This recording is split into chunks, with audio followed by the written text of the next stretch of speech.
høre om eventuelt det nye projekt, som man har fået, eller den iPhone, man går og drømmer om. Og så har du også. Du kan gå ind på vores hjemmeside, hitfm.nu, og så blære dig lige så tosset du vil. Det har Jonas gjort. Han skriver, kære Skovman og Bue, jeg læsper. Og nu har jeg endelig chancen for at blære mig med det. Så derfor, fuck jer alle sammen. Jeg læsper bedre, end jer alle sammen til sammen. Fortsat god dag, kærlig hilsen, Jonas. Er der et telefonnummer? Det er der også, ja. Helt ærligt, skal vi ikke ringe Jonas op? For at høre, hvor god han er til at læse. Det er altså den rigtige tilgang at have til sådan noget der.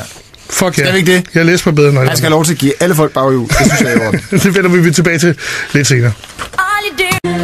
Leona Lewis og Bleeding Love på Hit FM. Her er klokken 10:09. Og lidt tidligere, der læste du en blæresætning op. Vi har sådan en særlig blæreboks på vores hjemmeside, hvor man kan blære sig, hvis man har et eller andet, har lyst til at blære sig med. Helt ærligt, der er for lidt blær i Danmark. Så hvorfor ikke blære sig ud af? Og du prøv lige at læse den op igen, fordi jeg må indrømme, at jeg blev taget fuldstændig med bukserne nede. Ja, du havde ikke læst den. Det var den mest fantastiske blæreting, vi nogensinde har fået. Det var Jonas Repstrup, som skriver til os, kære Skovman og Bue, jeg læsper. Og nu har jeg endelig chancen for at blære mig med det, så derfor fuck jer alle sammen, jeg læsper bedre end jer til sammen. Kan I have en fortsat god dag? Kærlig hilsen, Jonas. Jeg synes simpelthen, det er så fantastisk, Jonas. Godmorgen, velkommen til. Godmorgen. Godmorgen. Det er altså den rette tilgang at have. Når man læsper, så skal man tage det på den måde, som du tager det. Det bliver man nødt til. Simpelthen. Og jeg kan ovenikøbet se, at du hedder Jonas med S jo i slutningen af Jonas. Og for at det ikke skal være løgn, så er der faktisk også S i dit efternavn. Jamen, jeg var glad for, at jeg ikke havde Søren.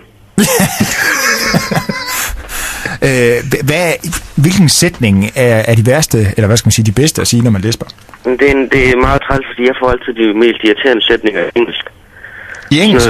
Ja, der var en gang, jeg fik Mississippi. Prøv lige at sige det igen. Mississippi, og så en mand, der var blevet assassinated. Det var virkelig irriterende.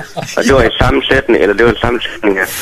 Hold kæft, du er god til at læse. Assassinated. Ja, jeg ved det godt. Det tager mig langt, så det kommer så langt som er nu. Hvor er det godt. Er du på et stadie, hvor du begynder at forberede takketale? Hvis, jeg har holdt en tale til en konfirmation, du var så uden at læse. Den hedder, der kommer en tid, hvor hver mand skal holde sin første tale, og den tid er ikke kommet til mig endnu. Altså, det er ikke det, når jeg ikke taler så meget. Det er altid noget, du ikke sagde tusind tak. Ja, jamen, jeg siger også, jeg har fundet ud af, at jeg taler i stedet for snakker. Men det er også det korrekte at sige jo, at man taler. Man snakker ikke, man taler med manden. Det er nemlig rigtigt. Jonas, du går i 9. klasse i øjeblikket. Det gør jeg. Og efter sommerferien, så siger du, fuck 10. klasse, jeg vil hellere på efterskole. Jeg skal på efterskole i 10. klasse. Ja, så der er også masser af S'er i dag.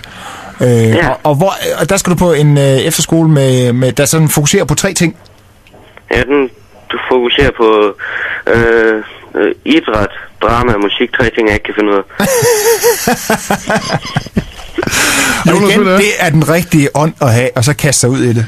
Ja. Jonas, vi er pjattet med dig. Du er for cool. Du læser for vildt. Ja. Det er dejligt. Kan du have en rigtig god dag, og fortsat god ferie. Jo, tak lige måde. Godmorgen. Godmorgen. Godmorgen. Piece of Me med Nickelback på... Nej, de kommer lige om et øjeblik. Med Britney Spears. Klokken er 9:04. Lige her på den side af